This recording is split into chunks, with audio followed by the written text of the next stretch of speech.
Welcome, everybody, to the Podcast Academy's Knowledge and Network session, in which we hear some really great knowledge, tips, and tricks, and then network with each other. Pretty explanatory in the title. Good job, Amanda. I'm changing that branding. Just kidding. Today's speaker is somebody we all probably have heard of. I am a big fan of his Scrappy Podcasting newsletter, and I've gotten a lot out of it myself. And this person is showing that we are a global network of podcasters. Jeremy is our guest, Jeremy Enns, and the founder of the Podcast Marketing Academy, dialing in currently from, I believe, Italy. So the Podcast Marketing Academy, our dear friends in name, by a lot of the title, is the only growth-focused podcast education platform for experienced creators, brands, and podcaster marketers looking to build long-term sustainable audience growth systems. So I think everybody in here is looking for that. I will drop Jeremy's link in there, and I'm going to pass it right on to you, Jeremy. Thanks again for being here. Awesome. Thank you for that wonderful introduction. And I'm really excited to be here with this group of some familiar and friendly faces. Well, everyone's friendly faces so far that I can see on the screen. Some are familiar, some are new. So great to connect with everyone who I have not yet connected with in the past. And I believe Amanda's posting links and stuff like that. So at any time during or after the session, feel free to reach out and connect with me wherever I am online, and very happy to talk more. So I'm going to share my screen, and Amanda, if you can actually enable that, that may be helpful.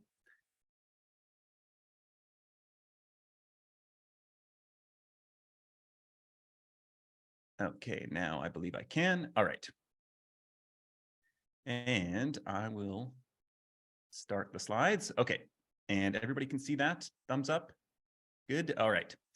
So today we are going to talk all about building a cohesive podcast marketing strategy. And this is something that I feel has become, I feel like strategy is a kind of a misunderstood word in a lot of marketing and podcasting in particular. And so it's something that I would love to see talked about more as opposed to individual tactics. And the reason is that I feel like a lot of us, I don't know if anybody, like, show of hands, has ever felt like this is basically what marketing feels like.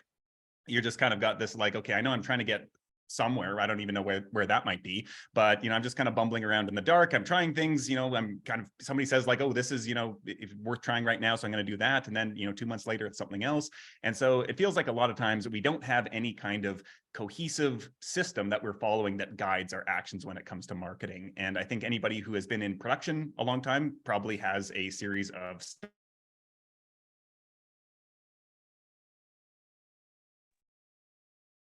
One moment, folks. We might. The content episode. Jeremy, sorry, I think we lost your audio for the last 2 or 3 sentences. If you don't mind just quickly saying what you just said. Oh, okay. Is it back there? Yep, you're all set.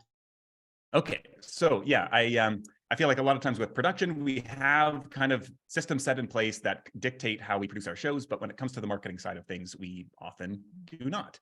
And so one of the things that I found as somebody who's come into marketing initially as a creator, who was a kind of reluctant marketer and now has grown to be a marketing nerd, where it's, I feel like, the most creative and fun thing I get to do, is that I found that marketing feels most confusing and oftentimes even hopeless when we don't actually have that unified strategy guiding our actions.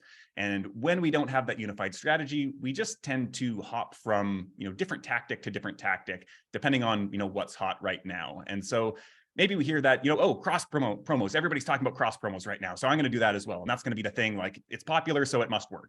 And then we hear, oh, Twitter's imploding. So, like, what does that mean for my strategy? I need to get off Twitter and I need to go somewhere else, maybe like Mastodon or TikTok or whatever it is.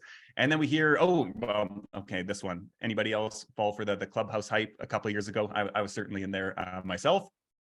And then we got, come on, let's not even talk about the Instagram algorithm updates. Is that every 2 months it's something new? That's actually probably being generous. It's every 3 weeks or something like that. At this point, it feels like. And maybe we think, well, oh, maybe I'm going to either start or join a podcast network, and that's going to be the answer to my growth problems. And then, of course, more recently, we've got the whole ChatGPT hype and all the AI tools. And this is going to be the thing that's going to deliver growth to me. And so what happens is that we just jump from thing to thing to thing, and we kind of get whiplash because we're not actually committing to any one of these things long enough to get results. And we actually often don't have a clear reason for why we are actually doing this thing, why we personally, for our show, is this the best thing that we should be focusing on right now. And so what I found is that effective marketing has a structure to it, and it makes sense of all these things that we're doing, and it provides some guidance and some consistency when we are evaluating each of these new shiny objects that comes across our screen, all of these trends. And for one, it allows us to see when there's something that it could be useful to us. We are able to have the context for how that fits into our strategy. And we're also able to see some things that come across our path and say like, no, I can actually ignore that. And it's not relevant to me. It won't help me. Like I'm already doing a thing that would achieve the same result and it's working better. And so I can just ignore that, shut out the noise, and I'm going to have more, sanity, retain more of my sanity. And so the four kind of components that most, or I should say all actually, good marketing or effective marketing revolves around, specifically when it comes to podcasting, but this framework can be applied to, products or businesses as a whole, and you can kind of zoom out or zoom in depending on what you're applying this to. But those four components are exposure, attraction, retention, and revenue, monetization, sales, whatever that looks like for you and your show and your business. And when we get to that point, that allows us to then reinvest back into the show, and the flywheel starts turning faster and faster and faster. And so these are the four elements, and they kind of go in that order of how a potential listener or audience member would interact with us. So before they kind of enter this flow, we need to get exposure to them at some point, and then they kind of go through the process from there. So we're going to talk about each of these four components in the next few minutes here. And before we get into the kind of breakdown of each one of these, one thing that I'd like to point out is that essentially these form kind of a bridge. And so with any one of these four slats missing, even if we have all three of the others in place, we can't really complete the cycle. And so as for an example, like let's say we have a great show and it's highly appealing to people when we get it in front of them and their eyes light up immediately when they come across our show. It's fantastic quality. And so they keep coming back episode after episode. And maybe we even have some way to monetize that. Maybe it's a product or a service that people end up buying, but we have no way to get it in front of people, no consistent way to get exposure to the show. Well, we have all these other pieces, but if we can't get people in, none of that really matters. And so that's one example that's very common to a lot of podcasters, with exposure being and discoverability being one of the most difficult aspects of podcast marketing. But it could apply to any one of these, where maybe we're getting a ton of exposure. We have a great show experience that people have once they're in there, but we don't have the words and the language, and maybe our design is not great. And so turning that exposure into actual listeners is the gap that we have, where we don't have that attraction piece, where we spend a lot of time having to explain it. We don't have concise and compelling messaging. And so that's the gap we have. And of course, we might have anywhere from 1 to 4 of these gaps in our marketing. So let's take a closer look at each one of these and see how they play into our marketing system as a whole. So the first one is exposure. And I mentioned that this is a big problem for podcasts in particular. And I would say that this is probably the thing that we fret the most about as podcasters, but it's also the thing that we neglect the most. And so a lot of us, we are craftspeople and we want to spend all of our time creating great audio. Maybe we're business owners who want to spend the time working in our business and not just spending, time marketing the podcast that is supposed to be marketing for the business. And so we don't actually spend that much time on getting exposure to our shows in a way that's actually effective. And so many of us have learned this lesson the hard way. And if you got into podcasting earlier, actually, this kind of was a little bit, I was going to say true, but it was actually like false. Like you could actually create a show 7 years ago and people would just find it organically. Those days are long gone at this point, and I don't think they're coming back. And so a lot of us have, made this realization. And so essentially what this means is that we have to build our own discoverability engines for our shows. And so if we want to get them out in front of people, that is now on us. And I think a lot of people in podcasting feel like, well, YouTube and TikTok, whatever, there's these other discoverability platforms out there that like podcasting needs something like that, or that we're in a lot of corners of podcasting, it feels like we're hard done by for not having that. But I would say that this is actually the norm for like no business has any kind of inbuilt discoverability. You could make an argument about books, but I think like the books that are actually Amazon is promoting heavily are a teeny tiny percentage of all books on their platform. And so most books and authors don't have built-in discoverability. Most people creating things do not have an inbuilt discoverability system. And so we as podcasters are kind of right in there with everyone else. And it's our job to, people have been successfully marketing creative work for hundreds or thousands of years, I would imagine, in one form or another. And so we're kind of in that long lineage of figuring out, okay, how do we connect this thing we created with the people who care about it and who will benefit from this? The one thing that I do want to add on to this exposure category is I think a lot of times when we think about exposure, we think about social media first and foremost. The distinction I want to draw there is that social media can be a discovery platform, but it is not in my system here to your existing followers. Those are people who already know you. They already have probably seen your show as you've posted about it on social media. And so when we're thinking about having an exposure system for our shows, that is a way to get in front of new people who have never heard of us before so that they can enter our ecosystem. And maybe that doesn't mean that they're going immediately to the show. Maybe that means first they're following us on social media, then maybe they're signing up to our email list, and then they're signing up to our show and listening, 3 months later, 6 months later, whatever that is. But we have a way to constantly be collecting people, getting our name out there, and pulling people back to our show. So that is the exposure side of things. Next up is attraction. And so this is essentially about how immediately attractive or appealing your show is to potential listeners. And so some of the key components here when it comes to how attractive your show is going to be the packaging. And so the cover art, the title, the description of the show, episode titles, all these kind of first impressions that people get. Your website would also be included in this. When they come across you anywhere online, is like, what is that first split second reaction that people get? Do they look at your brand and think, this is worth my time, that this is something that might be worth spending the next 45 minutes of my time engaging with? Or is it something that feels like, well, it's kind of, maybe amateur and like maybe you designed it yourself? And like, I think we all have to start out there a lot of times with, cover art and design assets and all those things. But we also have to realize that people are judging our shows by their covers. And if we do not look as good as the other shows in our space, or that people are coming across online, we are almost certainly losing listeners because of that. And it may not be fair. Our content might be way better on the inside of the show. And yet that is something that people are using to make their decisions about what they are listening to and clicking through to learn more about. So packaging is a big one. Messaging kind of goes hand in hand with that. How do we talk about our show in a way that gets the point across and gets the value across to potential listeners? So before they ever listen to, a single second of audio, just through our description or our one sentence pitch of our show, that it gets them excited and they can see like, oh, this is a show for someone like me, and I'm going to get this specific value out of this. Or maybe it's like, if you liked, other shows like this, you're going to like this as well. And then the third one here would be a unique and compelling show concept. And this is something that I think has become more and more important as there are more and more shows out there where just a standard interview show, interviewing people who have been successful in one field or, something like that, that used to work pretty well, and that is now pretty generic and pretty boring and really, really hard to market. And so if you start to look at the shows that grow really quickly, let's exclude all the celebrity shows. Those are shows that have a really interesting format and concept or premise to the show where you look at it and you're like, wow, that just like sounds interesting. Even if I don't care about the topic, it's an interesting setup for a show. And so when you have those kind of three pieces in place, marketing becomes a whole lot easier. And so a couple other notes on attraction. But your show's level of attractiveness really dictates how easy it will be to market.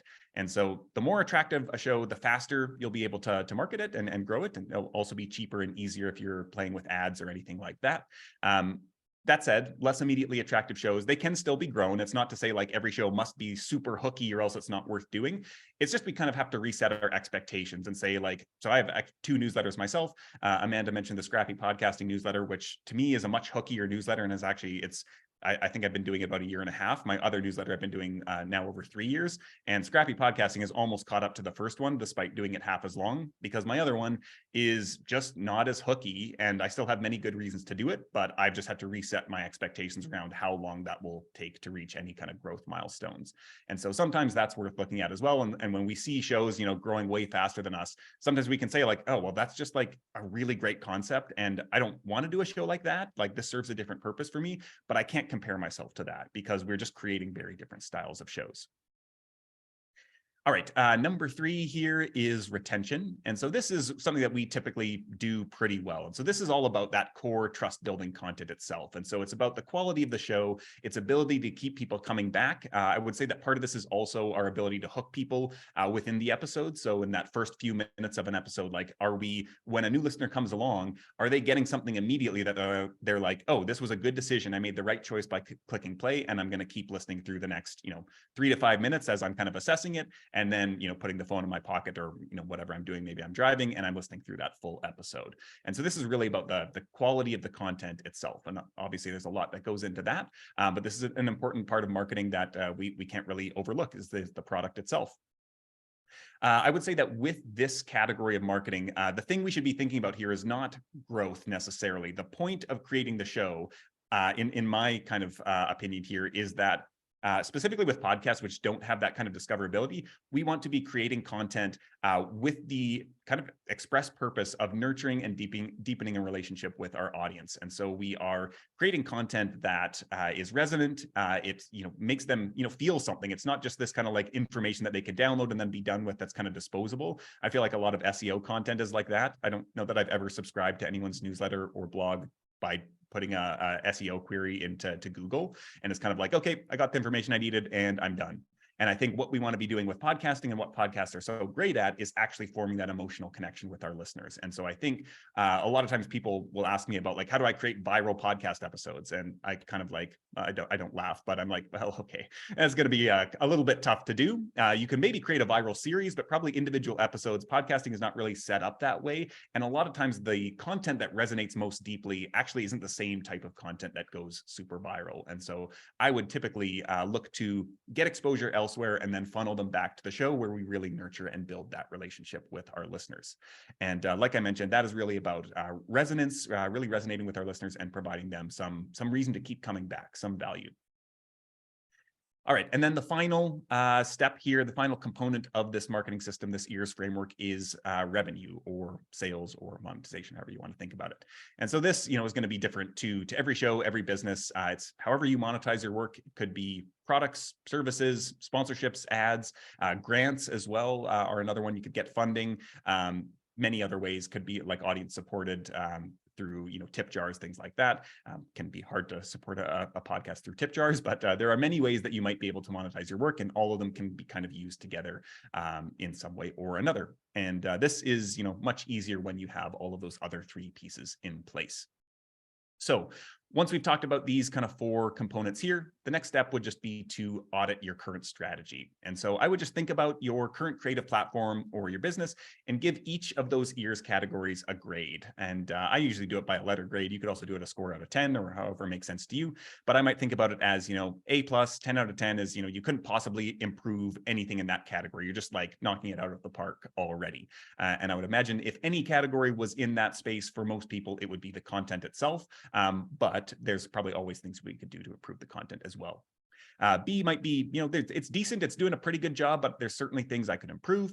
C is like, okay, I'm like doing some stuff here, but it's really not getting results. And I know I need to level it up in a big way. And then, a D minus might be like, I'm doing absolutely nothing to address this at all. And it's very clear why this is not working for me. And then from there, I would just compile a list of all those gaps in your marketing strategy. So as you do your audit, going through everything and saying like, okay, well, my cover art is like letting me down here. Clearly, my title isn't clear, description, whatever. You're like, make all the list of all the things that might be causing friction for acquiring new listeners and keeping them in your show.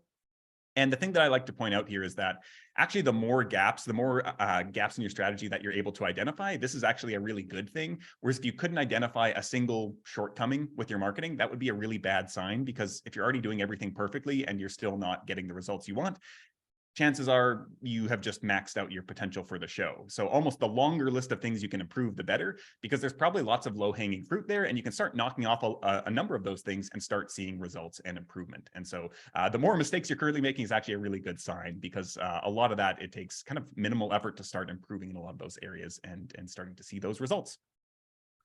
And then the last thing I would say is just when you're thinking about where to focus your time, I would typically pick one category of this framework and dedicate, the majority of your attention to that area for a significant time. So I usually think of it as like either a quarterly or an annual focus of like, okay, like this quarter or this, 6 months or a year or whatever it is, I'm really focusing on leveling up the attractiveness of my show. So maybe I'm going to change up, experiment with different concepts. I'm going to get my cover art redone. I'm going to talk to my audience members to figure out my messaging better. And I'm going to do all these things really focused about making this show look ultra attractive, so that when somebody comes across it, they are immediately, their eyes light up and they're like, where has the show been all my life?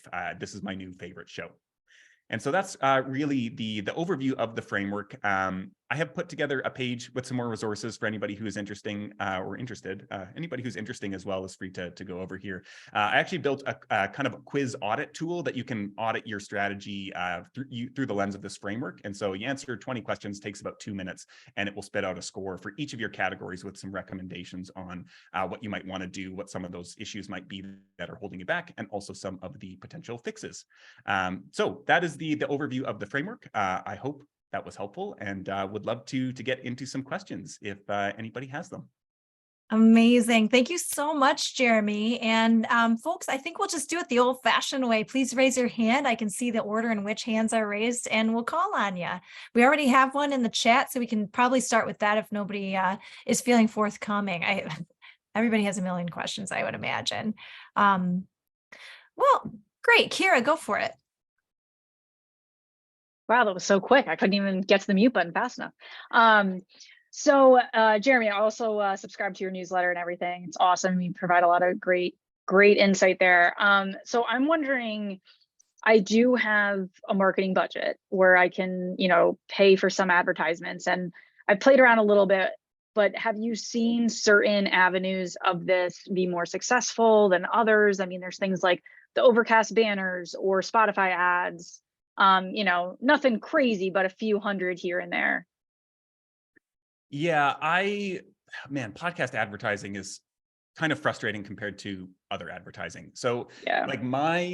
it depends a little bit on how technically proficient you are, and also the kind of like total kind of your like the creative platform that you have at your disposal. Mm-hmm. So for me, I remember reading recently in Katie's Pod the North newsletter. I don't know if anybody reads that as well, a breakdown of advertising costs. Oh man, it was, I don't know what it was, like $20 to acquire like a subscriber or something like that. And Oof. I do a lot of email advertising for my newsletters, and usually it's about $2 per subscriber. And so for me, what I would do is if I had a newsletter, I would just get people onto the newsletter. And once they're on the newsletter, I can advertise my podcast infinitely. As long as people are staying on the newsletter, now I have free advertising to the podcast forever. And if I can get a subscriber for $2, like that just makes so much more sense to me, that then I can test out the messaging. I can personalize my recommendations to the show. And so like I'm a podcast marketing nerd, but I'm an equal email marketing nerd. And one of the great things about email is just like how you can collect information through link clicks and things like that. And like surveys when people sign up to say like, okay, what's your biggest, this is so easy to set up, as somebody subscribes to the newsletter, you say like, what's your biggest problem, or what types of shows are you most interested in? They click a link, and then you can automatically send them like a curated list of like, hey, here are 3 episodes I think are personally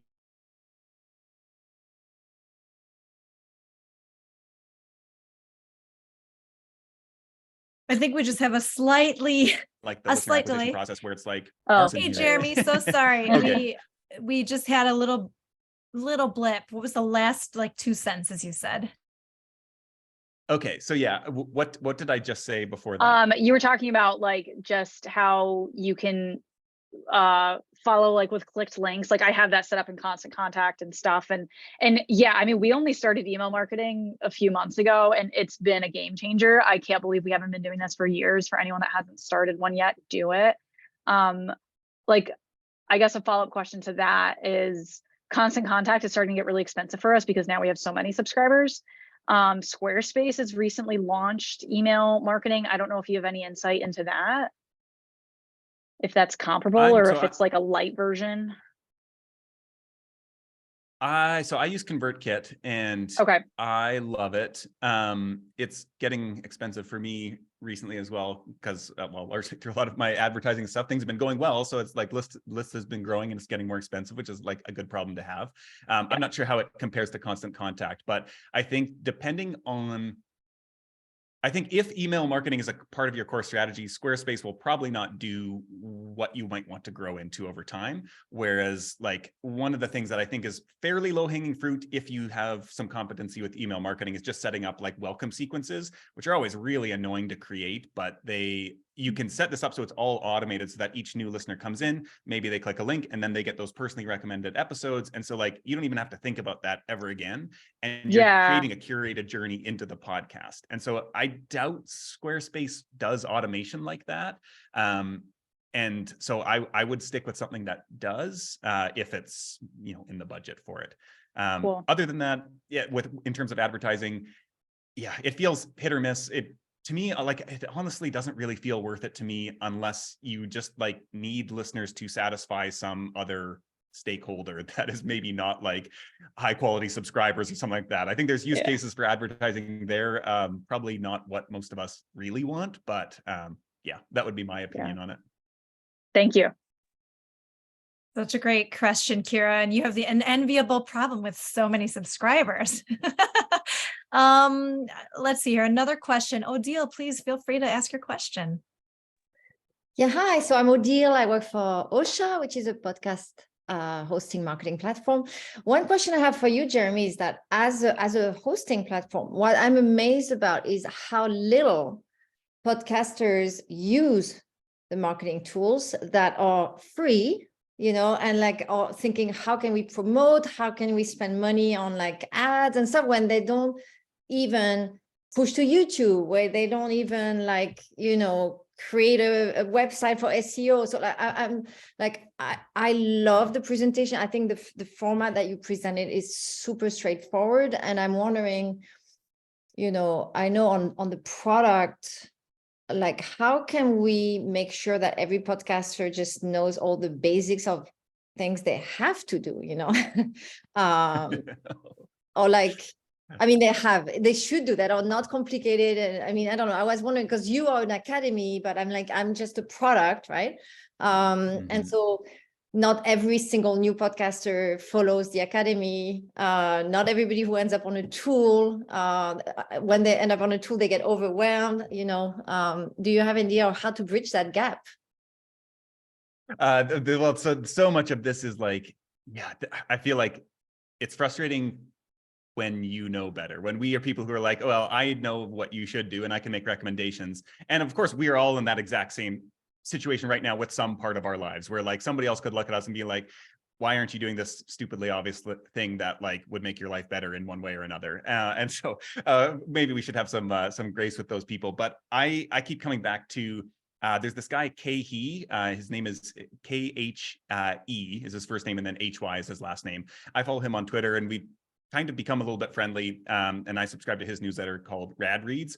And he has this great article from, I don't know, it must be 2 years ago. And I think about it all the time, where he talked about this, essentially, I don't know what he called it specifically, but essentially there's this triangle where there's these three different phases of like making a change in your life, or like he talks a lot about productivity and things like that.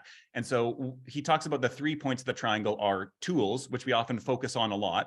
The second one is self-awareness, and then the third is behavior change. And so I think the big thing for a lot of people is that they don't have the self-awareness that there is a issue with how they're operating.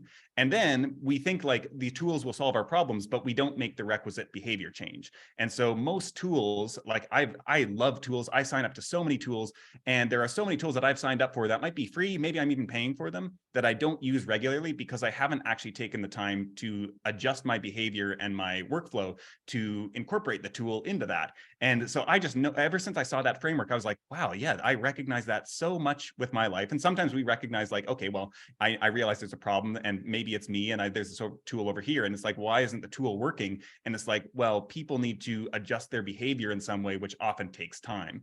And I think like as a software tool, you'll know through onboarding and all of that kind of listener or user activation and all of that, like that's one of the biggest challenges here. And I think it's same as podcasting, as like a SaaS startup, where how do we address each of these phases in a way that gets the most people to take those actions, whatever they can.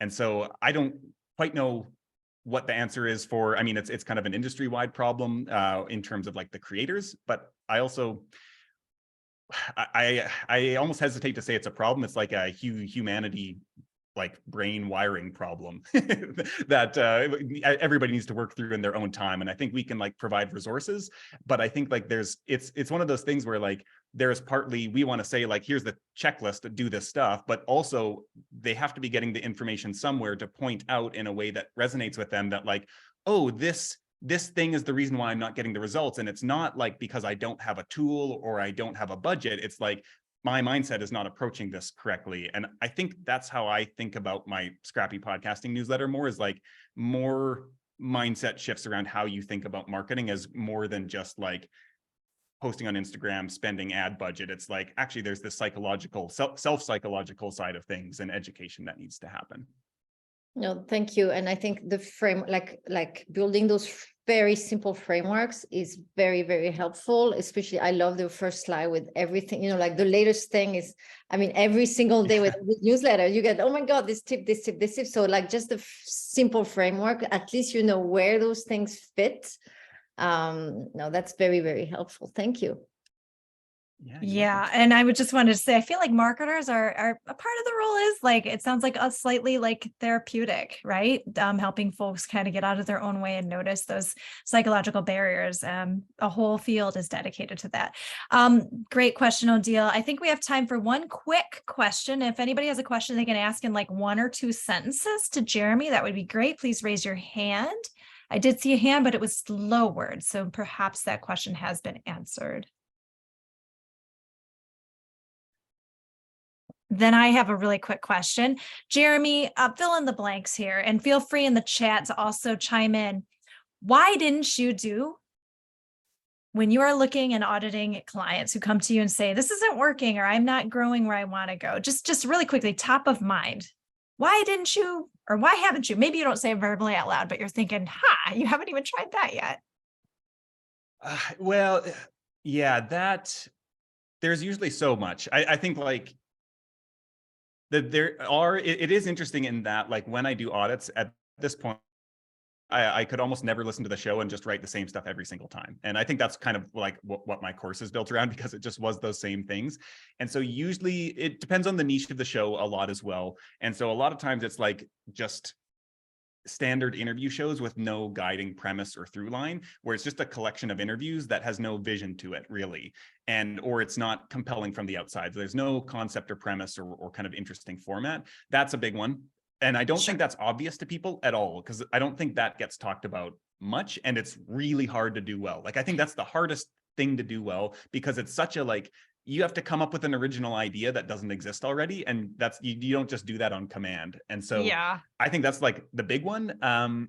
The other thing that just comes to mind is like the thing that everybody does say when I ask, like, what are you doing to market your show? Everybody says, well, I post about each episode on social media and I'm on every podcast app out there. And then I kind of like, wait a second. And I'm like, and that's it. Okay. And so I think there's just so much education that needs to go into like marketing about like what it actually is, and that it's almost, it's never just like, why haven't you done this or anything? It's like, okay, there's a whole thing we need to talk about here of like how the show fits into everything that you're doing.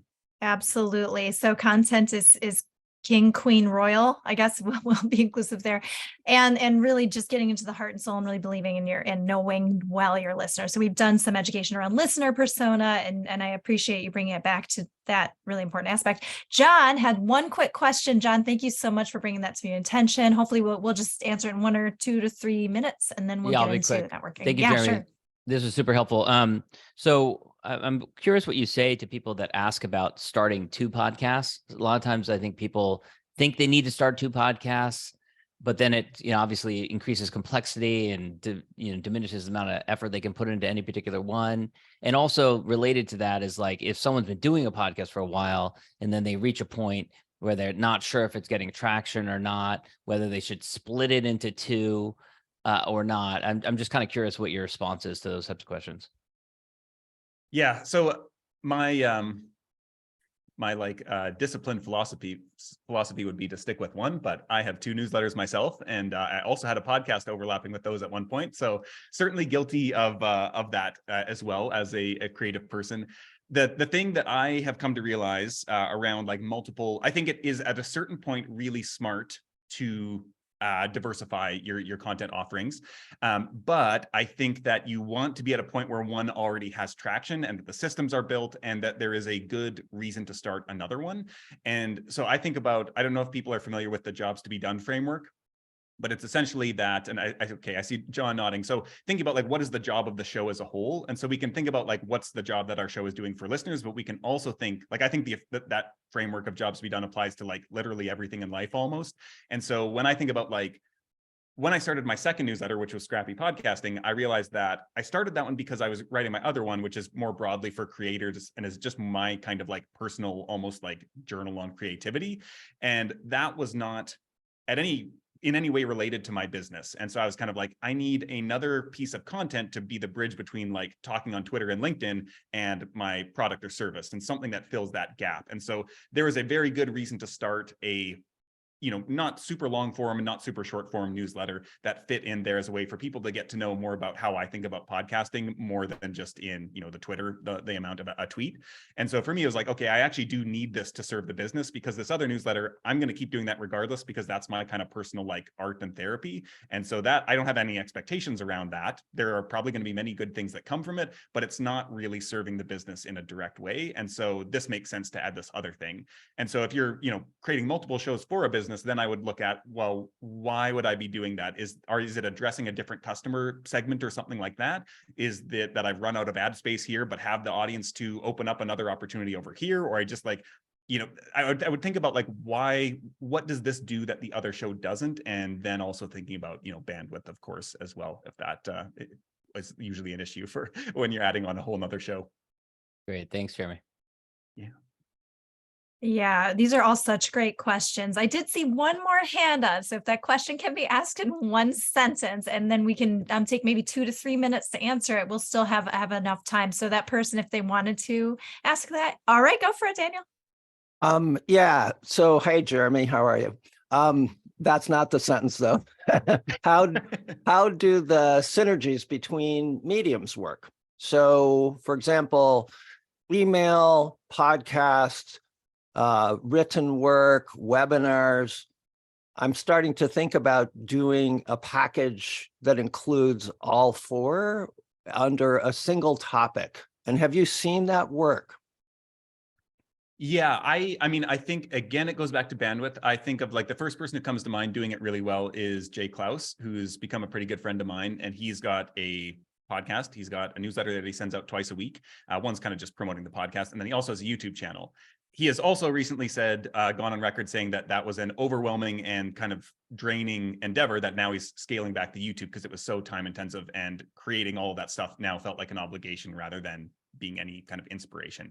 So I think there's a danger to taking on all that kind of stuff. But I think that, it's really interesting when you think about like how you engage with media, and there's always people who will never listen to a podcast, but would love your ideas in another format. So like you do open it up to that. But again, and I think then there's also reasons of like, YouTube has so much more potential discoverability than podcasting. And so it can be a way to get, new exposure to your ideas and as well as bring people back to the podcast. I don't tend to think like I would value any one of those platforms necessarily. Well, I would value email more because that's like the thing you own, that kind of like two-way communication between people the most. But I think like a lot of people think like, I want to go on YouTube so I get people back to the podcast. I would think like, well, YouTube subscribers are just as good as podcast listeners if it's getting exposure to my ideas and my content, depending on how your like business is set up. Maybe you're not selling ads on YouTube or whatever, so that, you need people to go to the podcast. But again, I would start with like bandwidth and like, do I have traction with one thing before taking on another thing? Because I think finding traction is like on a new platform is just so hard. And if you can push through it for one, then it gets easier on that platform. You kind of got the flywheel spinning, and then it becomes easier to take on and do all the learning that goes into figuring out a new platform. Yeah, thank you. And that was such a great question. Everybody had such good input, and I saw some really excellent insights in the chat as well. So while Jeremy's talk portion is wrapping up, what I really love about TPA is that we have a network full of people who have launched shows, and quite frankly, the best learning experience is learning through mistakes and sharing those wisdoms. So I'm going to stop recording, but I will give you a heads up. We do have programming planned to talk a little bit more specifically about leveraging YouTube. We have a person who has grown quite rapidly on YouTube who will be providing this type of a talk in the future. So please look out for that.